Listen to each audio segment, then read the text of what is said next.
इस कार्यक्रम के पुण्यार्चक हैं श्री कंवर लाल जी, महावीर प्रसाद जी पाटनी, आर के ग्रुप, मदनगंज, किशनगढ़, राजस्थान।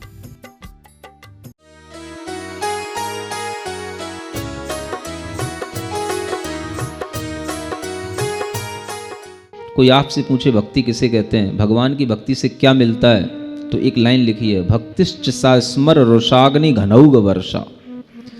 भक्ति के माध्यम से हमारे अंदर ऐसी वर्षा होती है, उस वर्षा के माध्यम से क्या होता है, जो हमारे अंदर क्रोध आग्नि होती है, काम आग्नि होती है, वो ठंडी पड़ जाती है। किससे? भगवान की भक्ति करने से। यह भक्ति का प्रतिफल है।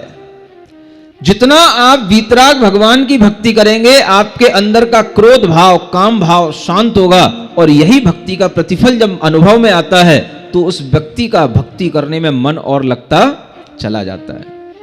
आप कहते हैं क्रोध को कैसे शांत करें, कितने उपाय बताए गए आपको हर चीज के लिए, लेकिन उपाय कोई भी आप करते नहीं है, सिर्फ प्रश्न करके छोड़ देते हैं। शायद ये भी एक फैशन बन गया है, बस प्रश्न करना मुनि महाराज से और उत्तर सुनना। लेकिन अगर आप कोई भी उपाय करेंगे तो उन उपायों में ये भक्ति का उपाय सर्वश्रेष्ठ उपाय है। और इस उपाय के माध्यम से आप देखेंगे कि जो वेदनाएं हमारे अंदर होती हैं, वो वेदनाएं हमारे अंदर जब शांत हो जाती हैं, तब हम कितने सुखी भीतर से अपने आप को महसूस करते हैं। ये भगवान की भक्ति के प्रतिफलन से आता है। तो जब भक्ति इस तरह से करोगे तो मुक्ति भी तुम्हारे पास चल करके खुद आएगी। हमें मुक्ति प्राप्त करने के लिए कहीं जाना नहीं पड़ता है, मुक्ति का वरण करने के लिए मुक्ति हमारे पास आती है। सुन रहे हो कि नहीं? तुम भले ही किसी के दर पर विवाह करने के लिए जाते हो, समझ आ रहा है कि जिससे विवाह करना है तुम भले ही उसके घर पर जाते हो, उसके यहां बारात लेकर के जाते हो, लेकिन ये अलौकिक परंपरा है, ये लौकिक परंपरा नहीं है। यहां जो भी मुक्ति वधू को प्यारे होंगे, उनके लिए मुक्ति वधू स्वयं वरने के लिए उनके पास आएगी। वो मुक्ति पहले आती है, उसके बाद में वो उस मुक्ति के घर जाते हैं। सुन रहे हो कि नहीं पीछे बैठे हुए लोगों? पहले भगवान की मुक्ति यहां हो जाती है, सिद्ध वो यहां बन जाते हैं, मुक्ति उन्हें वरने यहां आती है, फिर भगवान उसके साथ में उस सिद्ध शिला पर चले जाते हैं, तो वह उस मुक्ति वधू के लिए प्यारे हो जाते हैं। मुक्ति हर्षित होकर के आती है। जो भगवान की भक्ति करता है उसके लिए मुक्ति सब प्रकार के दुखों से मिलती है, और जब सब दुखों से मुक्ति मिल गई, इसी का नाम है संसार के दुखों से हमें मुक्ति मिल गई। इसी का नाम मुक्ति है। जो कैसे आती है? भगवान के स्तवन करने से हर्षित होती हुई खुद आती है। शक्ति क्या कहलाती है? अगर आप अपनी आत्म शक्ति बढ़ाना चाहते हैं तो भगवान के गुणों में तृप्त होना सीखो। उनके गुणों में जितनी हमारी तृप्ति होगी उतनी हमारी आत्मशक्ति बढ़ेगी, और जितना हम उनकी चेतना में लीन होने की कोशिश करेंगे, उनकी चेतना में लीन होने की कोशिश करेंगे, उतना ही हमारी चेतना की आभा, हमारी ज्ञान की शक्ति बढ़ेगी। ये यहां पर भुक्ति, मुक्ति, शक्ति और ज्ञप्ति माने ज्ञान, ऐसी इन चार चीजों की परिभाषा भी बताई गई है, और इनको प्राप्त करने का तरीका भी बताया गया है। आपको जो अच्छा लगे वो चूज कर लेना। ओम ह्रीम आत्मगुण वर्धकाय क्लीम महाबीजाक्षर सहिताय वर्धमान महावीर जिनाय नमः। ओम ह्रीम आत्मगुण वर्धकाय क्लीम महाबीजाक्षर सहिताय वर्धमान महावीर जिनाय नमः। ओम ह्रीम आत्मगुण वर्धकाय क्लीम महाबीजाक्षर सहिताय वर्धमान महावीर जिनाय नमः। ओम ह्रीम आत्मगुण वर्धकाय क्लीम महाबीजाक्षर सहिताय वर्धमान महावीर जिनाय नमः। ओम ह्रीम आत्मगुण वर्धकाय क्लीम महाबीजाक्षर सहिताय वर्धमान महावीर जिनाय नमः।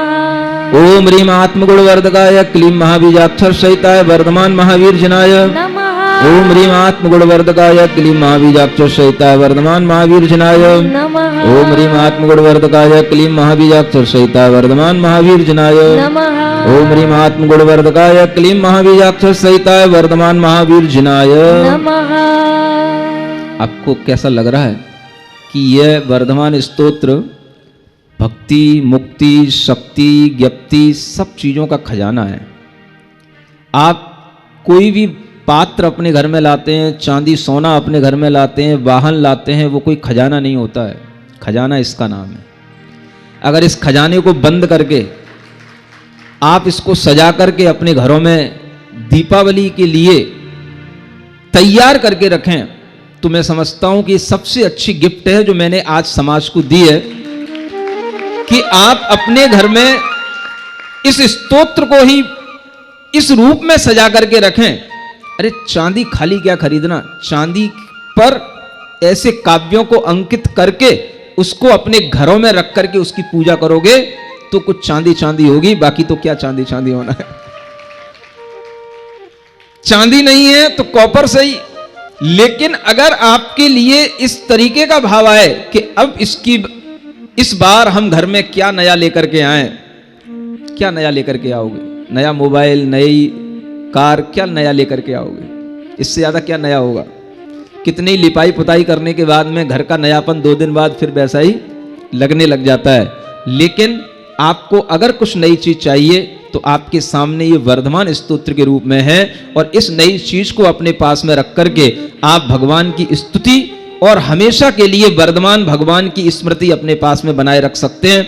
इस तरह का ये खजाना आपके लिए दिया गया है, और इसको आप रख करके इस दीपावली का आनंद लें। बहुत सारी गिफ्टें दे दी हैं, आप अपनी इस प्रकार की गिफ्टों से आनंद मनाने की कोशिश करें।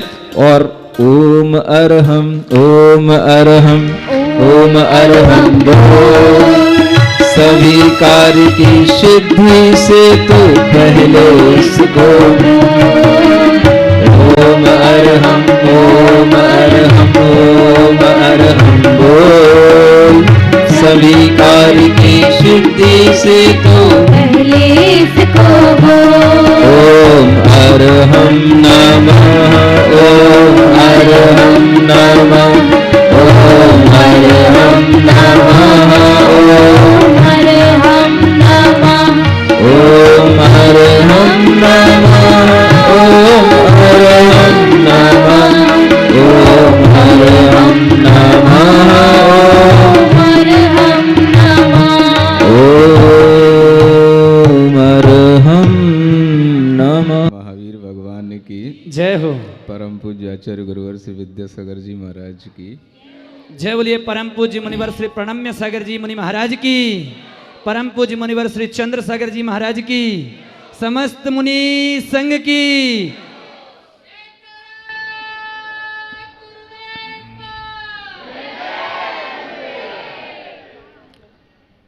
43 काव्य आप लोगों ने पढ़ लिए थे। 44वां काव्य जिसकी हेडिंग है निश्चिंत करने वाली स्तुति। वैसे भी आज निश्चिंतता का दिन है। चतुर्दशी की यह दिन वैसे भी खाली दिन कहलाता है। आप लोगों के लिए हो ना हो, हमारे लिए तो खाली ही है। जब मुनि महाराज को आहार आदि नहीं करना होता है तो उनके लिए सब कुछ निश्चिंतता का दिन रहता है।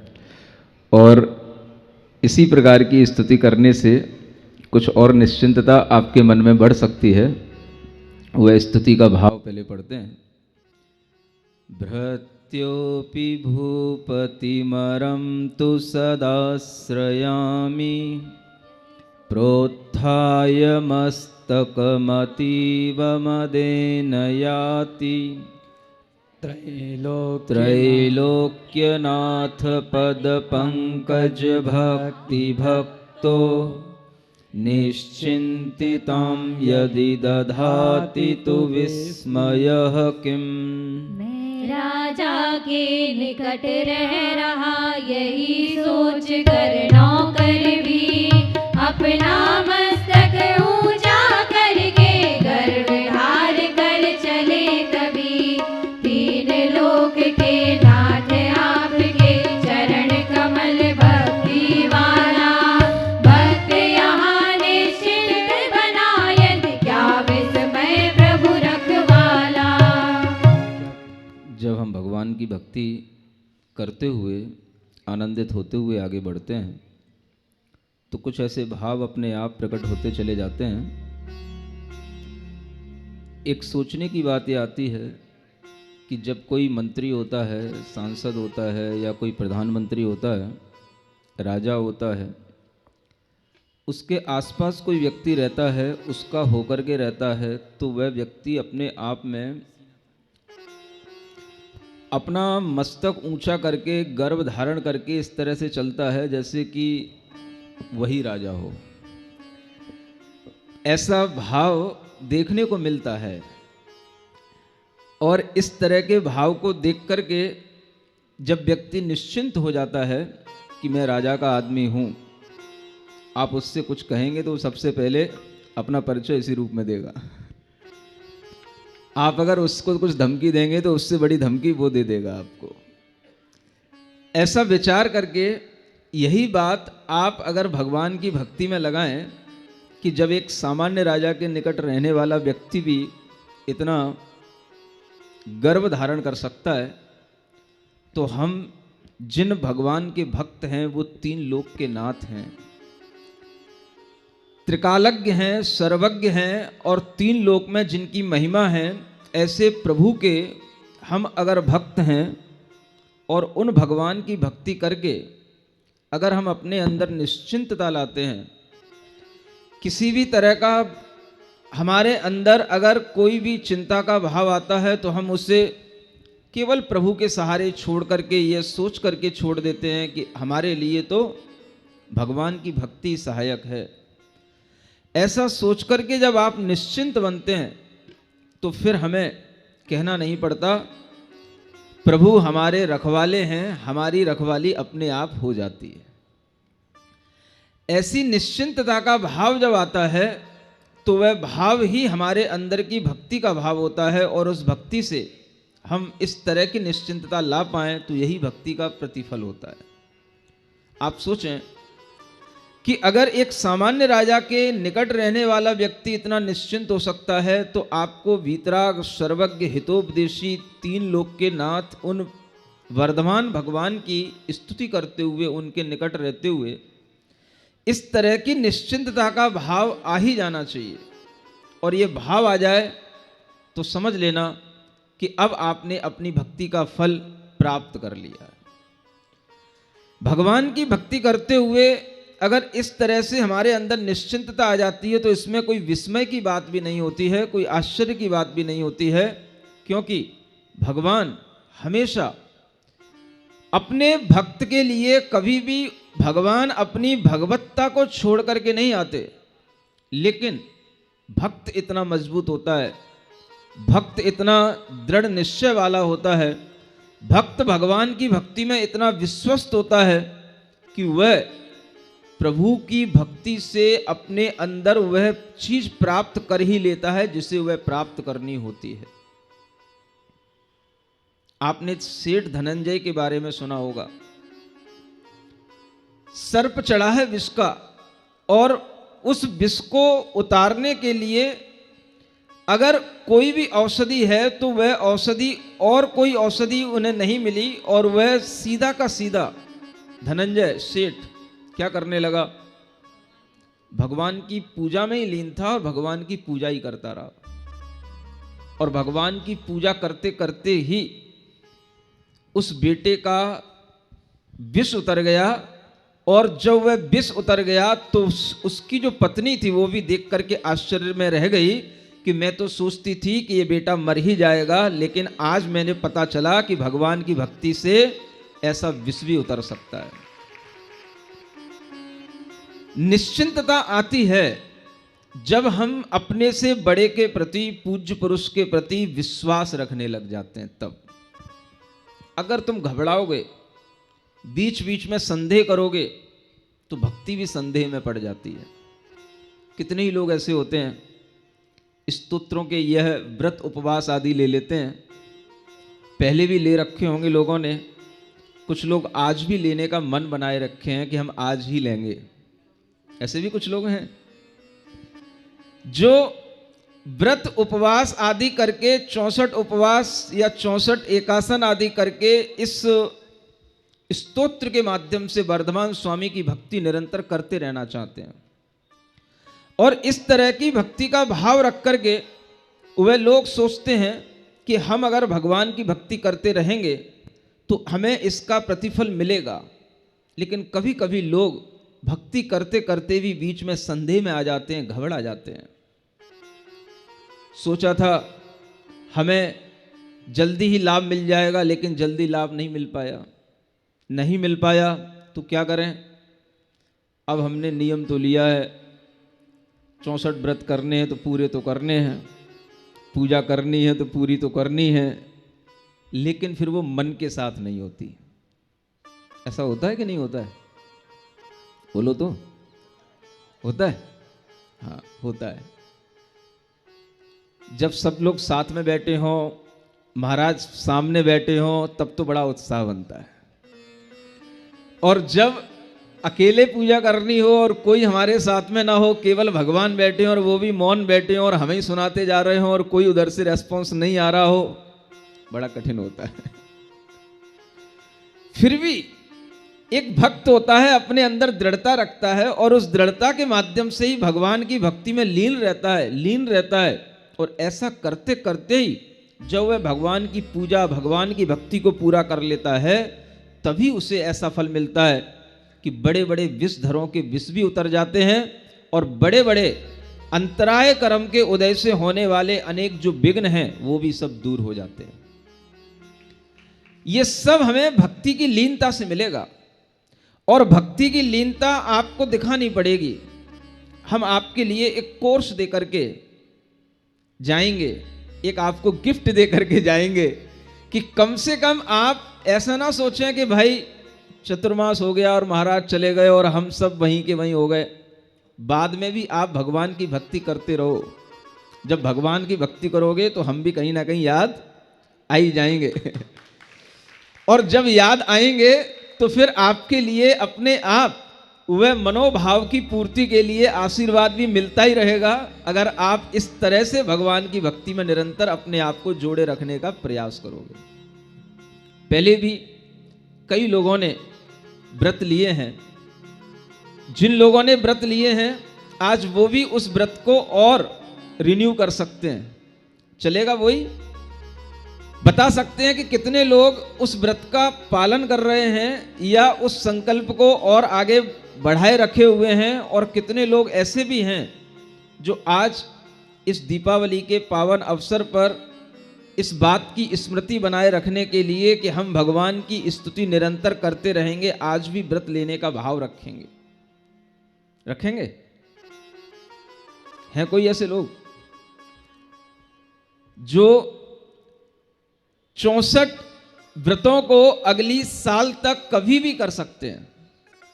एक आसन के साथ कर सकते हैं, जैसी शक्ति बने वैसे कर सकते हैं, लेकिन कम से कम आप भगवान के पूजा जरूर करें और मंत्र जरूर पढ़ें जिससे आपको लाभ होता रहे। एक कोरोना निकल चुका, दूसरा कोरोना भी निकल चुका, न जाने क्या आने वाला है, क्या आ जाए, लेकिन अगर हम भगवान की भक्ति करते चले जाएंगे तो ऐसे कोरोना निकलते चले जाएंगे, जो निकल गए वो निकल जाएंगे और हम बच करके ऐसे ही सामने भगवान के बैठे रहेंगे। ये विश्वास रखना है। बचते वही हैं जो अपने अंदर कुछ इस तरह का पुण्य धारण करके चलते हैं। इसलिए आपकी रक्षा के लिए यहाँ लिखा है कि भक्त यहाँ निश्चिंत बना, यदि क्या विस्मय प्रभु रखवाला। भगवान की भक्ति में भक्त को निश्चिंत बनना है, और ऐसे निश्चिंत भक्त अगर सामने आएंगे तो हम उनके लिए वहीं पर जो अपने स्थान पर खड़े होंगे वहीं पर अपना संकल्प लेंगे और यहीं से उनको आशीर्वाद मिलेगा। अपने स्थान पर खड़े होकर के कितने लोग हैं जो संकल्प ले चुके हैं वो भी खड़े हो जाएं, आज फिर से वे आशीर्वाद नया ले लें, और कितने लोग हैं जो नया फिर से संकल्प ले रहे हैं वो भी खड़े हो जाएं। आप लोग इनके तालियों की अनुमोदना करके इनके भावों की अनुमोदना कर दीजिए। हाँ, बेटे भी कर सकते हैं, बेटियां भी कर सकती हैं। इसलिए इन बेटे बेटियों को करना जरूरी है कि इनके अगर भाग्य बढ़ेंगे तो भगवान की भक्ति से ही बढ़ेंगे। इन्हें किसी भी तरह की जॉब चाहिए, अपने कोई भी काम पूरे करने होते हैं, ये अब कहाँ कहाँ तक आकर के हमारे पास निवेदन करते रहेंगे। हम थोक की दुकान पे एक साथ काम करते हैं और एक साथ ये भाव करते हैं कि आप एक साथ इस तरह का ज्ञान ले लें, आशीर्वाद ले लें कि आपके लिए आगे तक ये काम चलता रहे और आप परेशान न हो। हमें यहाँ कितने लोग बचा चुके। महाराज आपने जो काव्य बताया था, जो पाठ बताया था, उसको पढ़ करके मेरा बेटा बड़ा परेशान रहता था, उसकी कहीं जॉब नहीं लगती थी, जॉब लग गई। एक ने तो कहा महाराज उसकी शादी नहीं होती थी, शादी हो गई। मैं तो शर्मा गया, मैंने कि क्या करूं भाई, क्या क्या होने लगा। तो जो कुछ हो रहा है वो होने दो, हमें कोई मतलब नहीं, लेकिन आपके अंदर भक्ति का भाव प्रभु के प्रति जुड़ा रहना चाहिए, बस मेरा उद्देश्य इतना है। तो इतने लोग जो खड़े हुए हैं, लगभग बहुत सारे लोग खड़े हैं, ये सभी लोग अपने अंदर इस तरह का संकल्प 9 बार नमोकार मंत्र पढ़ करके ले लें कि हम इस तरह के 64 व्रतों के माध्यम से वर्धमान भगवान की स्तुति आगे पूर्ण रूप से करेंगे। और जिन लोगों के लिए कुछ कठिनता हो एकासन करने में, उपवास करने में, वो ऐसा भी भाव कर सकते हैं कि हम लगातार या बीच बीच में रुक कर के भी कम से कम हम इन 64 हिंदी के ही काव्यों का पाठ करेंगे, और इस तरह के पाठ करने का भी अपने लिए कोई नियम बना सकते हैं। ऐसा भी आशीर्वाद आप ले सकते हैं। समझ में आ रहा है? कई लोग पूछते हैं हम संस्कृत का पढ़ें कि हिंदी का पढ़ें। आपको हिंदी आती तो आप हिंदी का ही पढ़ लिया करो, संस्कृत पढ़ना कोई जरूरी नहीं है, ठीक है ना? तो सब लोग ठीक है, बहुत अच्छा, आशीर्वाद सबको, बहुत सारे लोग हो गए। एक बार तालियां बजा करके अनुमोदना कर दीजिए आप। चलिए, भक्तों की चिंता का अपहरण हो, इसलिए क्या हो? अपहरण हो। सुन रहे हो? किसका अपहरण हो? भक्तों का नहीं, भक्तों की चिंता का अपहरण हो जाए कि पता पड़े कि चिंता अब बची ही नहीं है। ऐसा भी भाव भक्ति के माध्यम से आता है, और वह भाव इसी तरह के स्तोत्रों के माध्यम से जब हम इस मंत्र को इस रूप में पढ़ते हैं तो हमारे अंदर वो शक्ति आती है। ओम ह्रीं भक्त चिंतापहरणाय क्लीं महाबीजाक्षर सहिताय वर्धमान महावीरजिनाय नमः। ओम ह्रीं भक्त चिंतापहरणाय क्लीं महाबीजाक्षर सहिताय वर्धमान महावीरजिनाय नमः। ओम ह्रीं भक्त चिंतापहरणाय क्लीं महाबीजाक्षर सहिताय वर्धमान महावीरजिनाय नमः। ओम ह्रीं भक्त चिंतापहरणाय क्लीं महाबीजाक्षर सहिताय वर्धमान महावीरजिनाय नमः। ओम ह्रीं भक्त चिंतापहरणाय क्लीं महाबीजाक्षर सहिताय वर्धमान महावीरजिनाय नमः। ओम ह्रीं भक्त चिंतापहरणाय क्लीं महाबीजाक्षर सहिताय वर्धमान महावीरजिनाय नमः। ओम ह्रीं भक्त चिंतापहरणाय क्लीं महाबीजाक्षर सहिताय वर्धमान महावीरजिनाय नमः। ओम ह्रीं भक्त चिंतापहरणाय क्लीं महाबीजाक्षर सहिताय वर्धमान महावीरजिनाय नमः। ओम ह्रीं भक्त चिंतापहरणाय क्लीं महाबीजाक्षर सहिताय वर्धमान महावीरजिनाय नमः। अर्घ्यम निर्वपामीति। अर्घ्य चढ़ा दीजिए सभी लोग। सत्यं त्वया सुविहितात्र मुनेरहिंसा बाह्यान्तरङ्गयममाप्य समाचरत्ताम् अन्तः प्रभाव इति केवलबोधसूतिर्यज्ञार्थहिंसन निवृत्ति बहिर्विभूतिः। सत्य कहा है आप वीर ने, मुनि का एक अहिंसा धर्म, भीतर बाहर संयम पाकर आप बढ़ाए उसका मर्म। उसी धर्म से अंतरंग में केवल ज्ञान प्रकाश हुआ, यज्ञों की हिंसा रुक जाना, बाहर धर्म प्रभाव हुआ। जब हम भगवान की स्तुति करते हैं तो उनके गुणों के ऊपर हमारी दृष्टि जाती है। हमें ये ज्ञात होता है कि भगवान ने हमेशा अहिंसा की ही आराधना की, और जब भी उन्होंने उपदेश दिया सर्वप्रथम उपदेश उन्होंने अहिंसा का ही दिया। चाहे वो श्रावक हों चाहे मुनि हों, सबके लिए उन्होंने अहिंसा का ही सर्वप्रथम उपदेश दिया। सबसे पहला अंग आचारांग कहलाता है, और उस आचारांग में सबसे पहला उपदेश आचरण का आता है, और आचरण में सबसे पहले अहिंसा का ही आचरण बताया जाता है। जब हम देखते हैं कि भगवान के जीवन में अहिंसा का प्रभाव दोनों रूप से है, एक द्रव्य हिंसा होती है, एक भाव हिंसा होती है। जब द्रव्य हिंसा का अभाव हो जाता है तो द्रव्य अहिंसा का भी प्रभाव दिखाई देता है, और जब भाव हिंसा का अभाव हो जाता है तो भाव अहिंसा का भी प्रभाव दिखाई देता है।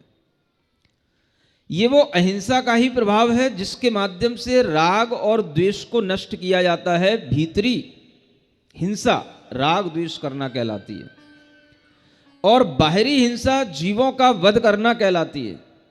जब भगवान ने अपने जीवन में भीतर और बाहर दोनों रूप से अहिंसा का पालन किया तो हमें अहिंसा का प्रभाव भीतर भी दिखाई दिया और बाहर भी दिखाई दिया।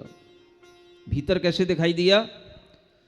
पूर्ण रूप से राग द्वेष का अभाव होने पर, वीतरागता आ जाने पर उनके अंदर केवल ज्ञान की उत्पत्ति हुई। यह भीतरी अहिंसा का प्रभाव हुआ। और बाहरी अहिंसा का प्रभाव क्या हुआ कि ये वो समय था जब भगवान महावीर स्वामी केवल ज्ञान को प्राप्त किए।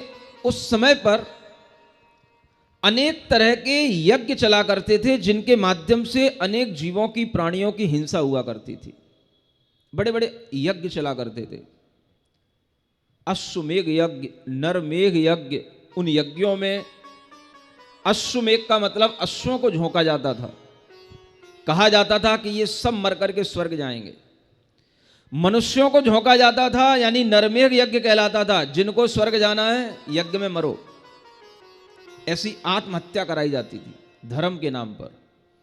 और इस तरह की हत्या जब चलती थी, इस तरह का वध चलता था, इस तरह के यज्ञ चलते थे, तो उन यज्ञों को अगर कोई व्यक्ति रोक पाया बिना कुछ विरोध किए, बिना कोई आंदोलन किए, तो उनमें से उस व्यक्ति का नाम केवल और केवल वर्धमान महावीर भगवान का आता है।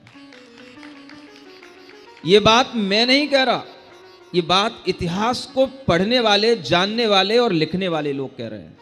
उन्होंने लिखा है। आपने लोकमान्य बाल गंगाधर तिलक का नाम सुना होगा। उन्होंने एक बार अपने स्टेटमेंट में इस तरह का एक बखान किया कि उन्होंने स्पष्ट रूप से कहा कि अगर इस देश से यज्ञों की हिंसा दूर हुई है तो वह केवल वर्धमान महावीर भगवान के कारण से हुई है। अहिंसा का उद्घोष, इसीलिए अहिंसा परमो धर्म कहा जाता है। और अहिंसा की बात जैसे ही सामने आती दुनिया के, तो जैन धर्म सामने आ जाता है।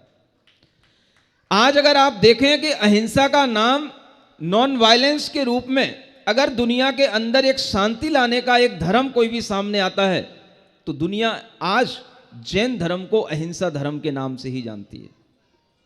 चाहे वो गांधी जी ने उस नाम को बढ़ाया हो या किसी और ने बढ़ाया हो, अहिंसा के कारण से यह जैन धर्म का नाम बढ़ा। और आज आप लोगों के अंदर भी थोड़ा सा विचार इस बात का आना चाहिए कि जब ये दीपावली जैसे ये उत्सव आ रहे हैं, जब ये से महापर्व आ रहे हैं, जिन पर्वों पर ज्ञान का प्रकाश हुआ, केवल ज्ञान का प्रकाश हुआ। शाम के समय पर गौतम गढ़धर को केवल ज्ञान की प्राप्ति हुई, इसलिए हम उस दीपोत्सव को मनाते हैं। सुबह के समय पर निर्वाण हुआ भगवान का, इसलिए हम पूजा, लाड़ू और दीपोत्सव मनाते हैं। ऐसा दिन भर का जो एक महान पवित्र एक दिन हमको मिलता है, जब भगवान सुबह निर्वाण को प्राप्त हुए और उनके शिष्य गौतम गढ़धर शाम को केवल ज्ञान को प्राप्त हुए। ऐसे पवित्र दिन भी अगर हम हिंसा करते हैं तो हम समझते हैं आपसे बढ़कर के भगवान महावीर स्वामी की अवमानना करने वाला कोई दूसरा नहीं होगा। और वो अवमानना किस तरह से होती है?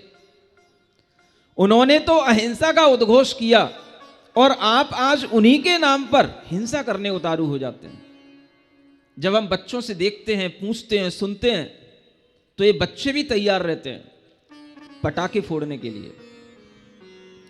हजारों रुपए के, लाखों रुपए के पटाखे एक एक घर में शौक में फोड़ दिए जाते हैं।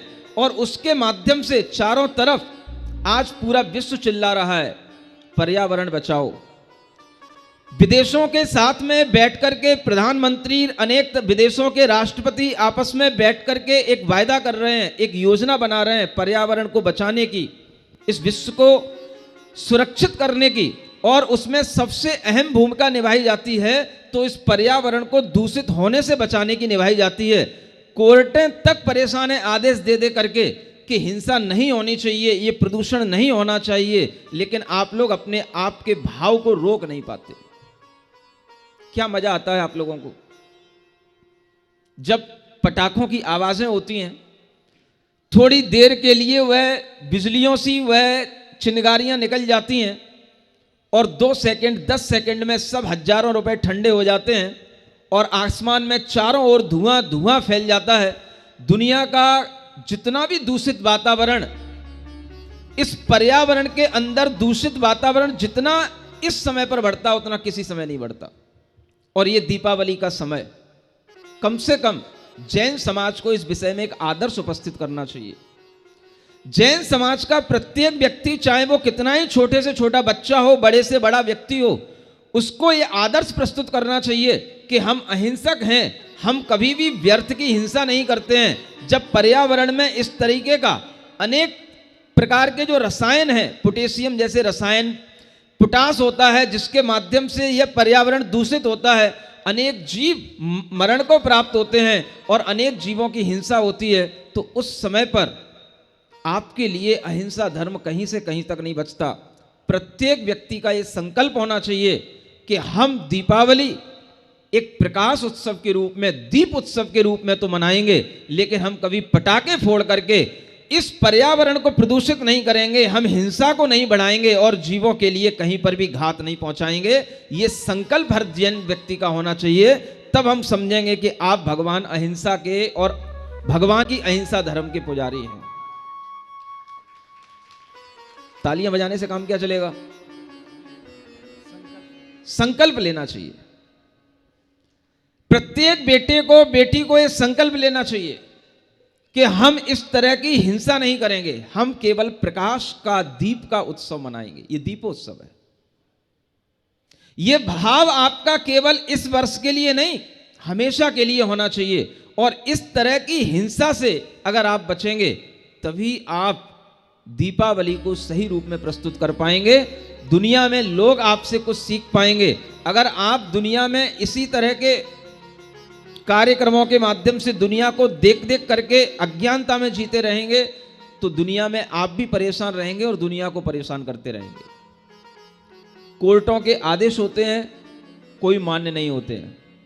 ये पटाखे नहीं तो ग्रीन पटाखे, कहीं ये कहीं वो, ये सब जितने भी सब्स्टिट्यूट निकाले जा रहे हैं, ये सब अपने आप में कहीं ना कहीं वो नुकसान पहुंचाते हैं। बस इतना ही है कि उस नुकसान की दर कुछ कम हो सकती है, लेकिन पूरा नुकसान से रहित कुछ नहीं है। इसलिए हर समझदार व्यक्ति को ये मन में भाव रखना चाहिए कि जो हम हजारों लाखों के पटाखे कहीं छुड़ा करके व्यर्थ का पैसा खर्च करते हैं, उस पैसे को हम किसी गरीबों के, असहाय के सहायता में लगाएं और उस पैसे को हम किसी जीव की रक्षा में लगाएं, गौदान में लगाएं या किसी गौशाला में लगाएं, तो वह पुण्य आपके लिए वृद्धि को प्राप्त होगा और आपकी रक्षा होगी। अगर आप इस तरीके के कार्य करने का एक मंगल संकल्प अपने अंदर ले पाएंगे, तो हम कहेंगे कि ये पर्व आपके लिए मंगलदायी है। अन्यथा मैं देख रहा हूं कि लोग कल फिर अमंगल करने को तैयार बैठे हैं। सुन रहे हो? बताओ, संकल्प लो। आज प्रभु भी बैठे हैं और गुरु भी बैठे हैं सामने। कोई भी हाथ आज नीचे नहीं रहना चाहिए। नहीं, पता नहीं क्या हो जाए फिर कल, ध्यान रखना। समझ में आ रहा है? कोई भी बच्चे को यह नहीं कहना पड़े कि यह संकल्प हमने केवल 1 दिन का लिया, 2 दिन का लिया, हमें ये गलत काम करना ही नहीं। जिस काम के लिए आज दुनिया परेशान है, बड़े बड़े राज्य, बड़े बड़े देश, बड़े बड़े विदेशों के मंत्री इन सब कामों के रोक के लिए तैयार हो रहे हैं, वहां पर आप लोगों की मानसिकता उनके सहयोग में होनी चाहिए। और इस तरह के सहयोग के साथ ही ये भगवान का अहिंसा धर्म आगे बढ़ेगा, तो आपका दीपावली पर्व मंगलमय अवश्य होगा। कितने ही बच्चों को मैंने देखा है दीपावली के दिन अपने हाथ पैर जलते हुए देखा है। दीपावली के दिन कोई ना कोई ऐसी घटनाएं घटते हुए देखा है कि बहुत बड़े बड़े नुकसान हो जाते हैं, और वह पर्व हमारे लिए हर्ष की जगह पर एक विषाद का कारण बन जाता है। ऐसा न हो, इसलिए आप भगवान के इस अहिंसा धर्म की आराधना करें। ओम ह्रीम अहिंसा स्वभावाय क्लीं महाबीजाक्षर सहिताय वर्धमान महावीर जिनाय। ओम ह्रीम अहिंसा स्वभावाय क्लीं महाबीजाक्षर सहिताय वर्धमान महावीर जिनाय। ओम ह्रीम अहिंसा स्वभावाय क्लीं महाबीजाक्षर सहिताय वर्धमान महावीर जिनाय। ओम ह्रीम अहिंसा स्वभावाय क्लीं महाबीजाक्षर सहिताय वर्धमान महावीर जिनाय। ओम ह्रीम अहिंसा स्वभावाय क्लीं महाबीजाक्षर सहिताय वर्धमान महावीर जिनाय। ओम ह्रीम अहिंसा स्वभावाय क्लीं महाबीजाक्षर सहिताय वर्धमान महावीर जिनाय। ओम ह्रीम अहिंसा स्वभावाय क्लीं महाबीजाक्षर सहिताय वर्धमान महावीर्जनाय नमः ओम ह्रीम अहिंसा स्वभावाय क्लीं महाबीजाक्षर सहिताय वर्धमान महावीर्जनाय नमः ओम ह्रीम अहिंसा स्वभावाय क्लीं महाबीजाक्षर सहिताय वर्धमान महावीर्जनाय अर्घ्यम निर्वपामीति स्वाहा। अर्घ्य चढ़ाते चलिए आप लोग मंडल पर भी। ज्ञानस्य वा सुखगुणस्य च कस्यचिच्च पर्याय मात्र कलिकामहमाप्तु कामः अन्तस्त्वयि स्वगुणपर्यय भासमाने प्यस्मादृशः कथमहोऽनुभवेत् सतृष्णः। सुगुण की या ज्ञान गुणों की किसी गुणों की भी पर्याय एक समय की घड़ी मात्र ही तब गुण की मुझ में आ जाए। अपनी ही गुण पर्यायों से भीतर आप प्रकाशित हो, फिर भी मुझ जैसा कैसे यूं तृष्णा पीड़ित रहे हो। चलिए, आपको मांगने की आदत है, हम आपको सिखाते हैं क्या मांगना चाहिए, है ना। देखिए, ये भी एक मांगने की विधि है और आगे एक और काव्य आएगा जब भी कुछ मांगने की विधि बताई जाएगी। कहते हैं हर व्यक्ति को दो ही चीज़ों की ज़रूरत होती है, बाकी तो आप अनावश्यक चीज़ों को अपनी ज़रूरत बना लेते हैं, और जो भी ज़रूरत बनाते हैं वो इन्हीं दो चीज़ों की प्राप्ति के लिए होती है। या तो व्यक्ति को ज्ञान चाहिए या व्यक्ति को सुख चाहिए। क्या चाहिए? आप देखते हैं कि बच्चा बड़ा होता है, अगर बड़े होने के साथ में उसके ज्ञान की वृद्धि नहीं होती है तो उसके बड़े होने का कोई मायने नहीं रह जाता। आप अगर बड़े हो रहे हैं और बड़े होने के साथ में आपकी बुद्धि का भी विकास नहीं हो रहा है, आपका ज्ञान नहीं बढ़ रहा है, तो आपकी उन्नति वहीं रुक जाती है। आप अपने घर, परिवार, समाज के लिए एक बोझ बन सकते हैं। जो व्यक्ति ज्ञान की वृद्धि हमेशा करता रहता है, ज्ञान के साथ चलता है, वो व्यक्ति अपना भी निर्वाह करता है, दूसरों के लिए भी सहयोगी बनता है। तो ज्ञान हमारे लिए बहुत आवश्यक चीज़ है, ये सभी महसूस करते हैं। हम अगर पढ़ रहे हैं, बड़े हो रहे हैं, किसी भी तरीके की जॉब कर पा रहे हैं, अलग अलग तरह से हमारे सामने टेक्नोलॉजी आ रही है और हम उसमें भी अपने आप को अपग्रेड कर पा रहे हैं, तो ये सब हमारे लिए ज्ञान के माध्यम से होता है। इसलिए जीवन की एक बहुत बड़ी ज़रूरत है ज्ञान। ये भीतर से ध्यान में रखो। बाहर की चीज़ें, चाहे वो किताबों के रूप में हो, कोचिंग स्कूलों के रूप में हो, वो ज्ञान के साधन हो सकते हैं, लेकिन ज्ञान हमारे अंदर की अपनी एक क्वालिटी है जो हमारे अंदर हमारी आत्मा का नेचर के रूप में होती है, और वह नेचर हमारे अंदर अगर बढ़ता है, उस ज्ञान स्वभाव की वृद्धि होती है, तो वह भी इसी तरह की भक्ति के माध्यम से होती है। क्योंकि जिन्होंने अपने अंदर ज्ञान पूर्ण प्राप्त कर लिया है, अगर आप उनको अपना आदर्श मानेंगे, उनकी सेवा पूजा में लगेंगे, उनकी तरफ अपना ध्यान रखेंगे, तो आपको भी वही चीज़ प्राप्त होगी जो आपके लिए आदर्श होते हैं।